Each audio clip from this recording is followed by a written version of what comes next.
Hello दोस्तों, आपका मेरे यूट्यूब चैनल में स्वागत है। हम मैथमेटिक्स 2 का इंजीनियरिंग मैथमेटिक्स 2 का पहला लेक्चर देखते हैं। आज हम सबसे पहला टॉपिक है डिफरेंशियल इक्वेशन क्या होता है। तो डिफरेंशियल इक्वेशन क्या होता है, बेसिकली वाई हमारा एक फंक्शन होता है एक्स का, तो वाई इक्वल टू क्या हो जाएगा, एफ एक्स हो जाएगा। वाई इक्वल टू क्या हो जाएगा, एफ एक्स हो जाएगा। तो y equal to f x. तो हमारे पास जो y होगा वो क्या होगा, डिपेंडेंट वेरिएबल होता है, जबकि x हमारा जो होता है वो इनडिपेंडेंट वेरिएबल होता है। अब उसके बाद जैसे हम देखते हैं हमारे पास एक इक्वेशन है। इक्वेशन क्या है, dy/dx equal to g of x. तो हमारे पास g of x dy/dx equal to g x.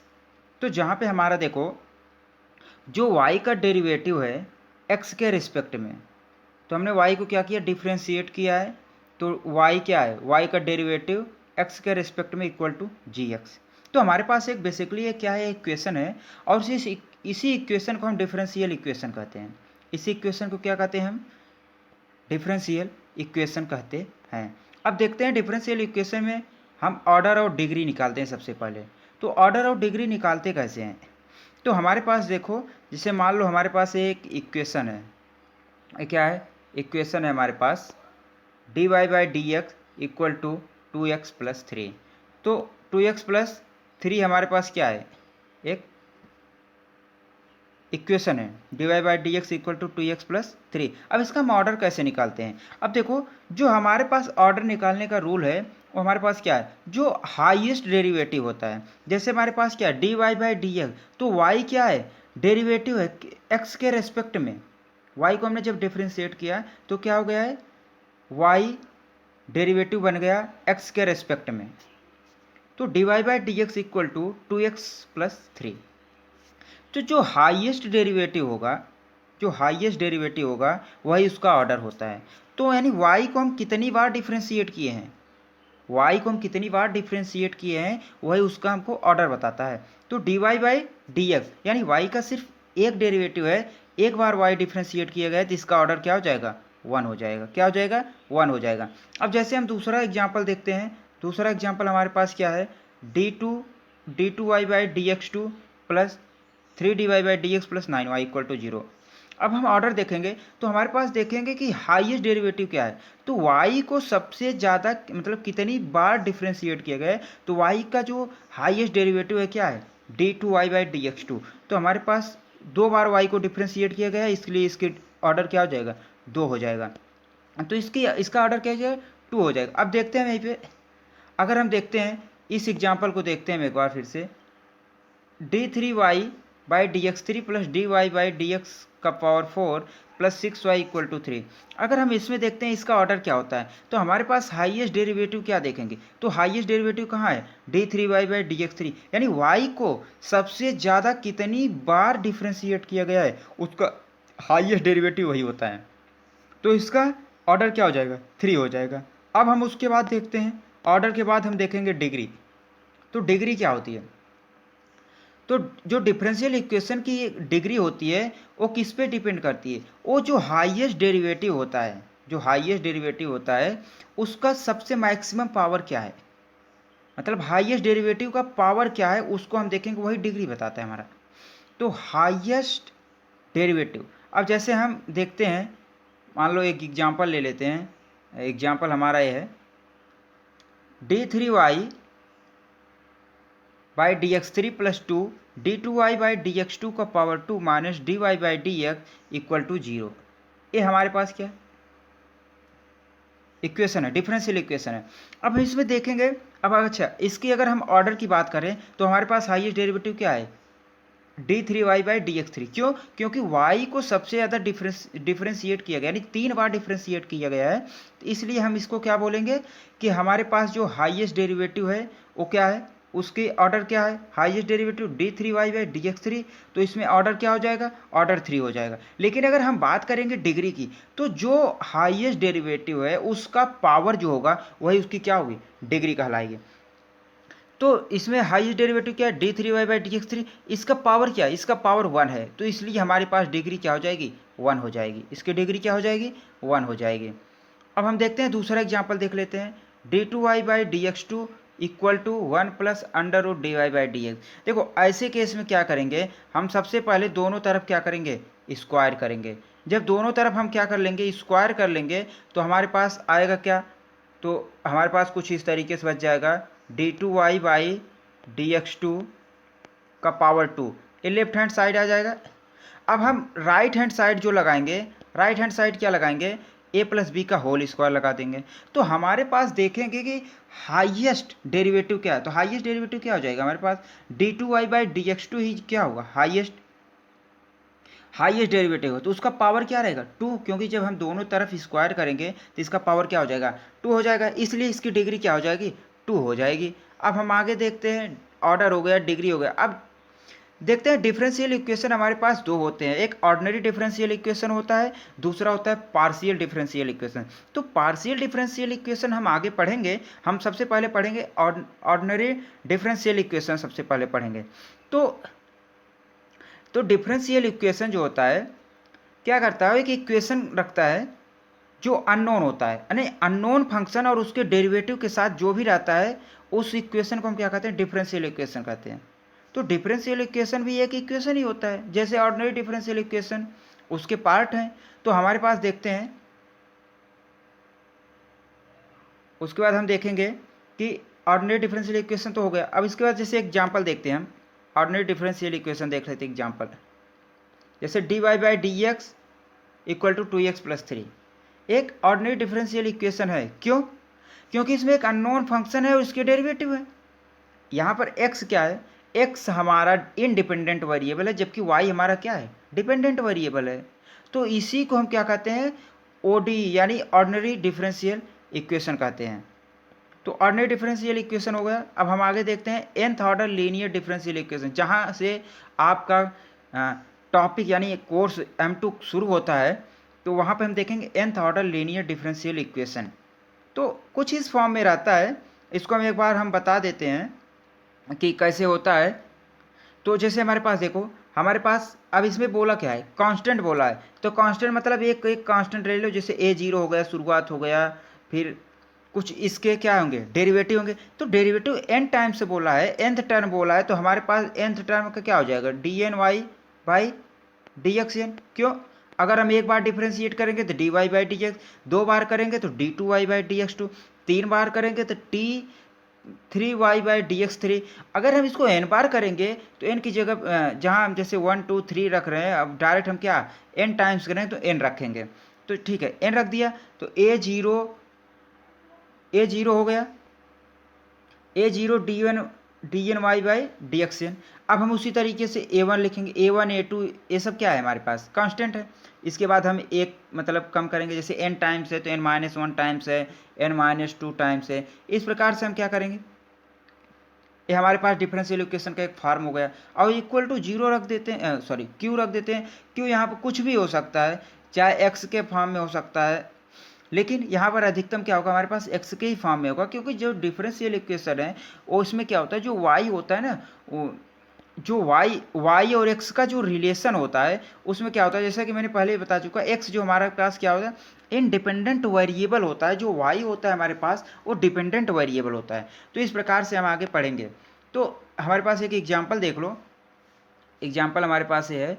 तो एग्जाम्पल हमारे पास क्या होगा, d3y by d x three और plus d2y by d x two minus 6dy by d x plus 2y equal to sine 5x। तो जो sign right hand side में होगा वो साइन x का फंक्शन होगा, वो x क्या होता है, x बेसिकली क्या होता है, वो इंडिपेंडेंट वेरिएबल होता है, जबकि y हमारा डिपेंडेंट वेरिएबल होता है, और y हमारे पास y किसके, x के ऊपर डिपेंड करता है।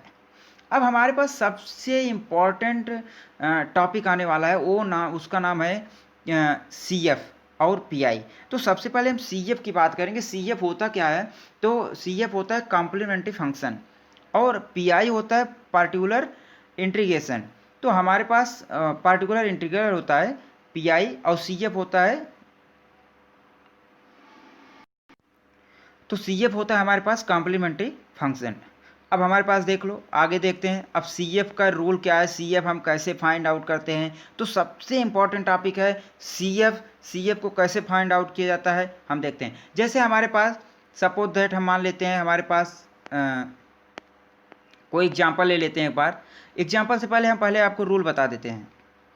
रूल क्या है, देखो सबसे पहले हम क्या करते हैं, जैसे हमारे पास हो गया dy by d x, dy by d x, तो हम इसको लिखेंगे dy, क्या लिखते हैं dy। तो dy मतलब हो गया dy मतलब हो गया कि डी बाई डी एक्स हम लिखते क्या हैं d। अगर हमारे पास यही 2 हो जाए, यहाँ पे dx2 हो जाए, 2 बार हम कर दें तो इसको d2 कह देंगे। अगर यहाँ हमारे पास 3 हो जाए तो यहाँ भी 3 हो जाएगा, यहाँ भी 3 हो जाएगा। तो इसी प्रकार से हम आगे क्या करेंगे, सबसे पहले हम इक्वेशन को उसके फॉर्म में चेंज करेंगे। तो चेंज कैसे करेंगे, जैसे हमारे पास ये ऊपर वाला एग्जाम्पल एक बार देखते हैं, तो इसको हम ऐसे लिखेंगे d3y प्लस 3d2y। इस प्रकार से हम क्या करेंगे, -6dy प्लस 2y। तो कुछ इस प्रकार से हम लिखते हैं, यानी लिखने का सबसे बेस्ट है कि हम यही चीज़ लिखेंगे d by d x equal to d. जितने पावर रहेगा, जितनी बार डिफ्रेंशिएट किया जाएगा उतने पावर डी हो जाएगा। तो सबसे पहला काम हम यही करते हैं कॉम्प्लीमेंट्री फंक्शन सी एफ निकालने के लिए, सबसे पहला काम। उसके बाद हम निकालते हैं ऑक्सिलरी इक्वेशन निकालते हैं। ऑक्सिलरी इक्वेशन बेसिकली होता क्या है, one equation with one variable, इसको हम ऑक्सिलरी इक्वेशन कहते हैं। तो ऑक्सिलरी इक्वेशन यानी one equation with one variable, इसको हम क्या करेंगे, ऑक्सिलरी इक्वेशन निकालेंगे। तो ऑक्सिलरी इक्वेशन बेसिकली होता क्या है, ऑक्सिलरी इक्वेशन निकालते टाइम कि जो हमारे पास डी होता है, उसको हम क्या करेंगे, m से चेंज कर देंगे। यानी d के स्थान पर हम m रखेंगे और हमारे पास एक फिर और इक्वल टू क्या करेंगे, 0 रख देंगे। तो जो भी हमारे पास इक्वेशन रहेगा उसमें क्या करेंगे, d के स्थान पे, d के प्लेस पे हम m रखेंगे और उसके इक्वल टू 0। यानी equation equal to 0 auxiliary form में यही होता है, इक्वेशन इक्वल टू क्या हो जाता है 0, और उसको हम क्या करेंगे, लिख देते हैं। तो सी एफ निकालने का सबसे फंडा तरीका, हम सबसे पहले नंबर 1 लिखेंगे, ऑक्सिलरी इक्वेशन को हम क्या करते हैं, नंबर 1 है ऑक्सिलरी इक्वेशन में हम उसको चेंज करते हैं, ऑक्सिलरी इक्वेशन में हम क्या करते हैं, चेंज करते हैं। अब दूसरा चीज़ क्या है, दूसरा चीज़ है हम रूट फाइंड करते हैं। क्या करते हैं, रूट फाइंड करते हैं कि हमारा रूट क्या है, कितनी वैल्यू आ रही है। अगर हमारे पास m है, m के मतलब कितनी वैल्यू आ रही है, 1 आ रही है, 2 आ रही है, 3 आ रही हैं, सेम है कि अलग है, रियल है, कैसा है, इमेजिनरी है। तो हम ये सब चीज़ देखते हैं। अब इसका देखने का देखो, आगे देखते हैं। अब हमारे पास है m की वैल्यू जब आएगी तो कुछ इस प्रकार से हम 3 फार्मूला हमारे पास होगा। कितने फार्मूले होंगे, 3। सी एफ निकालने के बेसिक 3 फंडा होता है, बस 3 ही फार्मूला, 3 फार्मूले से हम सी एफ निकाल लेते हैं। सबसे पहला फार्मूला क्या है, हमारे पास जो रूट आए वो रियल हो और अलग अलग हो, यानी डिस्टिंक्ट हो और रियल हो, यानी m की वैल्यू अलग अलग आए, रियल हो बट क्या हो, अलग अलग वैल्यू हो। तो उसको हम क्या करेंगे, तो सीधा सा फंडा हम इसका सी एफ निकालने का एक ही तरीका है, हम सी एफ इक्वल टू लिखेंगे, क्या लिखेंगे, C1। C1 हमारा बेसिकली क्या है, कांस्टेंट e के पावर m1x, यानी m की वैल्यू आई तो m1x एक वैल्यू है, प्लस C2 e के पावर m2x। इसी प्रकार से अगर हमारे पास बहुत सारे m की वैल्यू हैं तो हम क्या करेंगे, आगे रखते चले जाएंगे। m2 है, फिर m3 हो जाएगा, फिर m4 हो जाएगा। इस तरीके से हम क्या करेंगे, निकालते चले जाएंगे। तो देखो हमारे पास ए फार्मूला, अगर हमारे पास रूट क्या हो, रियल हो और डिस्टिंक्ट हो, तो सी एफ होगा C1 प्लस ई के पावर m1x प्लस C2 ई के पावर m2x Cn ई के पावर mx। कुछ इस तरीके से हमारे पास दिखाई देगा। उसके बाद हम आते हैं, देखते हैं क्या है, रूट हमारा रियल हो और इक्वल हो। अगर इक्वल वाली कंडीशन आए तो सबसे पहले हम क्या लिखेंगे, इक्वल वाली कंडीशन में जैसे हमारे पास देखते हैं m1 इक्वल टू m2, ये चीज़ है। तो हम क्या करेंगे, सी एफ कैसे निकालेंगे, सी एफ निकालने का तरीका C1 plus C2x A bracket close into e के पावर mx। mx मतलब जो m की वैल्यू आएगी हमारे पास, m की जो वैल्यू दिया रहेगा वही हम इसको पुट कर देते हैं। m की वैल्यू क्या करेंगे, पुट कर देंगे तो हमारे पास क्या CF निकल आएगा। अब ये CF का भाई दूसरा फार्मूला जब हमारे पास इक्वल हो। अब नंबर 3 देखते हैं। नंबर 3 में क्या है? नंबर 3 अगर हमारे पास रूट क्या हो? कॉम्प्लेक्स हो। रूट क्या हो? कॉम्प्लेक्स हो, यानी इमेजिनरी फॉर्म में हो, तो हमारे पास देखो कैसे लिखते हैं, यानी M1 और M2 कुछ इस फॉर्म में होगा, अल्फा प्लस माइनस आई बीटा, तो iota beta, alpha plus minus iota beta. तो इस प्रकार से हम देखते हैं। तो हमारे पास जैसे कोई चीज़ आ गया, इसकी जो भी रूट आएगा, रूट इस प्रकार से आएगा। और अगर रूट इस प्रकार से निकलेगा, वो किस फार्मूले से निकलता है? वो निकलता है श्रीधराचार्य सूत्र। तो श्रीधराचार्य सूत्र हम सबसे पहले बता देना चाहते हैं कि श्रीधराचार्य सूत्र निकलता कैसे है। -b plus minus under root b square minus 4ac, sorry फिर से हम बता देते हैं, minus b plus minus under root b square minus 4ac by 2a। मतलब इस तरीके से हम क्या करते हैं, फाइंड आउट करते हैं। श्रीधराचार्य सूत्र से हम रूट फाइंड कर लेंगे। अगर कॉम्प्लेक्स के केस में वैसे हमारे पास क्या हो जाएगा, फैक्टर हो जाएंगे, उससे हम आसानी से निकाल सकते हैं। तो हमारे पास क्या लिखेंगे, e की पावर अल्फा एक्स, यानी अल्फा की कुछ वैल्यू आएगी, तो e की पावर अल्फा एक्स हो जाएगा, into C1 cos beta, beta की वैल्यू आएगी तो beta x plus C2 sign beta x. तो फार्मूला क्या है, एकदम आसान तरीके से फार्मूला, इस फार्मूले को आप याद कर लीजिए। तीनों फार्मूले यहाँ पे दिए गए हैं। बस क्या है, जहाँ पे लैम्डा है, m था, मैं m बताया, यहाँ पर लैम्डा है, कोई अंतर नहीं है। तो इसको देख सकते हो, जैसे हमारे पास रूट क्या है, रियल है, तो रियल और डिफरेंट है, डिस्टिंक्ट है, यानी अलग अलग है, तो हमारे पास ये फार्मूला होगा। इसको आप देख लीजिए। अगर हमारे पास इक्वल है, कुछ इस तरीके से होगा। और अगर हमारे पास इमेजिनरी यानी कॉम्प्लेक्स हो, तो कॉम्प्लेक्स इस तरीके से होता है, ई की power alpha x into C1 cos beta x plus C2 sign beta x. तो इस प्रकार से हम क्या करते हैं, CF निकालते हैं। और CF हम बहुत सारे क्वेश्चन करेंगे CF पे, उसके बाद हम PI आएंगे। तो CF के बहुत सारे क्वेश्चन हमारे पास। तो हम सबसे पहले क्या करते हैं, CF के कुछ क्वेश्चन देखते हैं, एक एक क्वेश्चन देखते हैं। उसके बाद कल हम कुछ अलग क्वेश्चन लेकर आएंगे और उसको हम बताएंगे कैसे सॉल्व किया जाता है। एक से क्वेश्चन, जो भी क्वेश्चन होगा, एक भी क्वेश्चन छोड़ूंगा नहीं CF का। तो CF का बेहतरीन क्वेश्चन लाऊंगा आपके सामने। तो CF देखो, CF का क्वेश्चन हम कुछ देखते हैं। उसके बाद देखो, एक क्वेश्चन है। क्वेश्चन क्या कहता है कि हमारे पास डिफरेंशियल इक्वेशन है। डिफरेंशियल इक्वेशन क्या है, d2y/dx2 plus dy/dx minus 2y equal to 0। हमने सबसे पहले क्या किया था, सबसे पहले तो यही तो बताया था कि हमारे पास जैसे मान लो dy, हमारे पास क्या है, dy/dx इक्वल टू, हम इसको क्या लिखते हैं, d लिखते हैं। तो सबसे पहले हम यही करेंगे। अगर पावर 2 है, यहाँ पावर 2 है, तो यहाँ पावर 2 लिखेंगे। तो इसी प्रकार से हम लिखेंगे। तो देखते हैं, देखो, तो d2y/dx2 को हम क्या लिखेंगे, d स्क्वायर, dy/dx लिखेंगे d माइनस 2y। फिर हम y क्या करेंगे, कॉमन ले लेंगे। या हम ऐसे कर सकते हैं, y अभी से कॉमन ले लें और उसके बाद हमारे पास जो बच जाएगा हम उसको d2 प्लस d माइनस 2 लिख देते हैं। अब हम सबसे उसके बाद क्या बताए थे हम, ऑक्सिलरी इक्वेशन। उसके बाद हम क्या बताए थे, ऑक्सिलरी इक्वेशन क्या होता है, ऑक्सिलरी इक्वेशन होता है d के वैल्यू जगह पे हम m रखेंगे, यानी एक equation with one equation with one variable is called auxiliary equation equal to 0। हम इक्वेशन को क्या करेंगे, 0 कर देते हैं। अब उसके पास हम यहाँ से क्या करेंगे, रूट फाइंड करेंगे। अब रूट फाइंड करने के लिए आप फैक्टर पढ़े ही होंगे, छोटे भी क्लास में पढ़ चुके हैं फैक्टर। तो फैक्टर कुछ इस तरीके से किया जाएगा।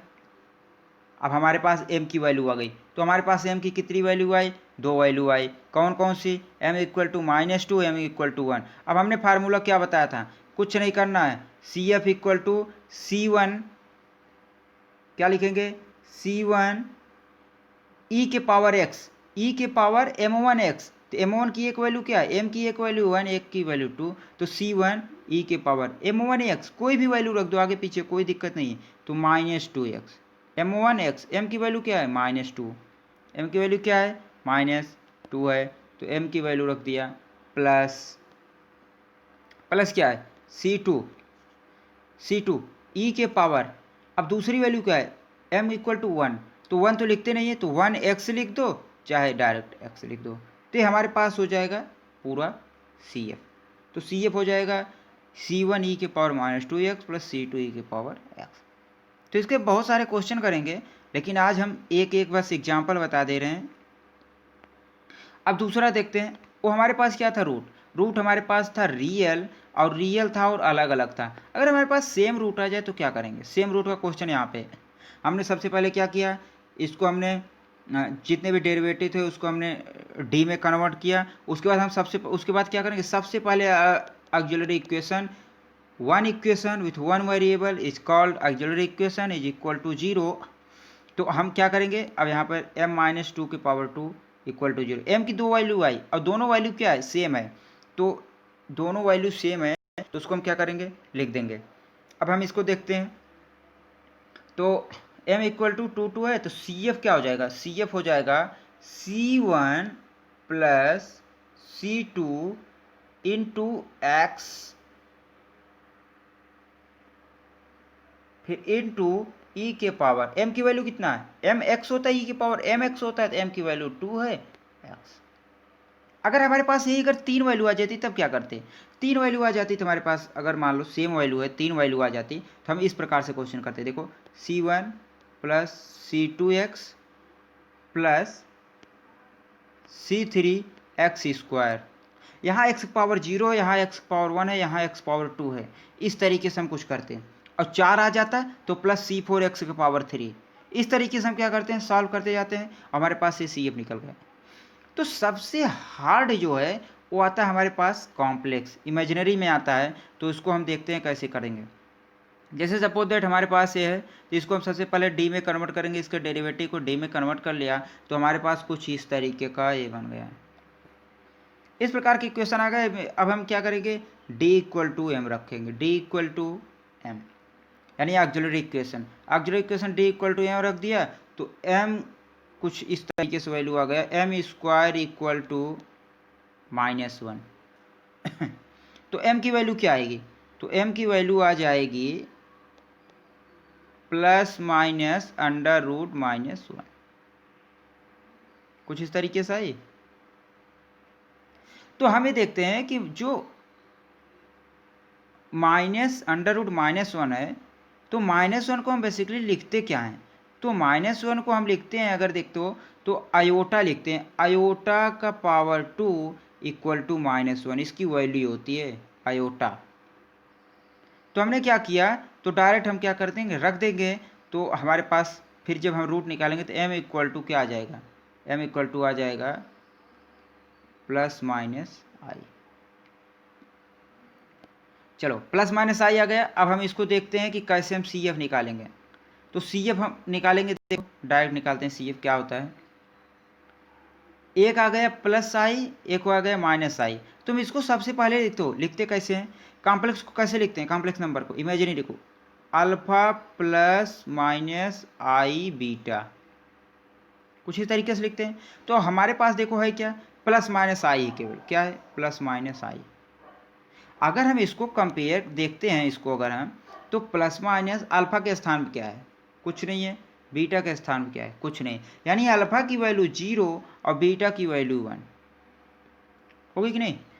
तभी तो अल्फा प्लस आई बीटा प्लस आई से अगर हम इसको कंपेयर करेंगे प्लस माइनस आई से, तो हमारे पास अल्फा की वैल्यू क्या मिलेगी, 0, और बीटा की वैल्यू हमारे पास 1 मिलेगी। तो हम देखते हैं फार्मूला क्या है। अब हम यहाँ पर लिख लेते हैं, यहाँ लिखेंगे क्या, यहाँ लिख लेते हैं अल्फ़ा इक्वल टू 0 और beta equal to 1, beta equal to 1। अब हम देखते हैं आगे फार्मूला क्या होता है CF का। तो जब कॉम्प्लेक्स में हो या इमेजिनरी में हो तो उसका फार्मूला क्या होता है, C1 cos x, C1 cos x।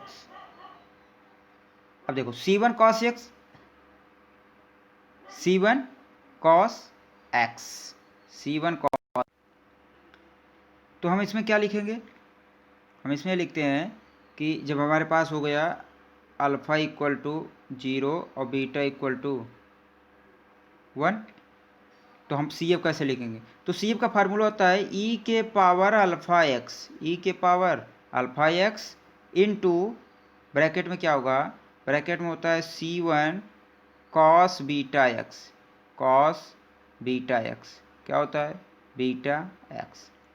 तो ई के पावर फिर यहाँ लिखेंगे प्लस, फिर होता है C2 साइन बीटा एक्स।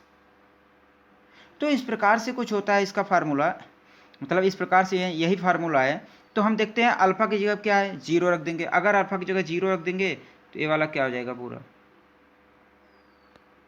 अगर यहाँ 0 रख देंगे तो किसी भी पावर, कोई भी नंबर हो उसका पावर अगर 0 है, या कोई नंबर है कुछ भी हो, अगर उसका पावर 0 तो उसकी वैल्यू क्या हो जाती है, 1 हो जाती है। तो इसकी वैल्यू हो जाएगी 1, यानी ये स्टेप क्या हो जाएगा, हट जाएगा। अब बचा C1 cos beta x, beta की वैल्यू 1 हो गई और यहाँ पे बीटा की वैल्यू 1 हो गई, तो इसका लास्ट CF क्या आ जाएगा, लास्ट CF आ जाएगा C1 cos x plus C2 sine x.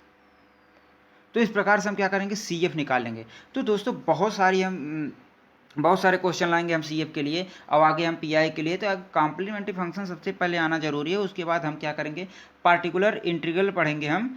तो सबसे पहले CF जरूरी है। तो CF आज हम सीख लिए हैं, इसके हम बहुत सारे क्वेश्चन लाएंगे आगे, और हम प्रैक्टिस भी करवाएंगे। तो क्वेश्चन को करिए एक बार, पूरे फार्मूले को पढ़ लीजिए। कहीं भी दिक्कत आए कमेंट करिए, कमेंट बॉक्स में आइए, वहाँ पर कमेंट करो, उसका हम सॉल्यूशन बताएंगे। कोई भी दिक्कत, कहीं भी फार्मूले में कोई दिक्कत है। और दोस्तों CF के बहुत सारे क्वेश्चन ले आने वाले हैं, आपको कराएंगे। कोई भी दिक्कत नहीं होगी CF, उसके बाद हम PI पढ़ेंगे। तो थैंक यू दोस्तों। अगर वीडियो अच्छा लगा हो तो इसको लाइक करो, शेयर करो और चैनल को मेरे सब्सक्राइब करो।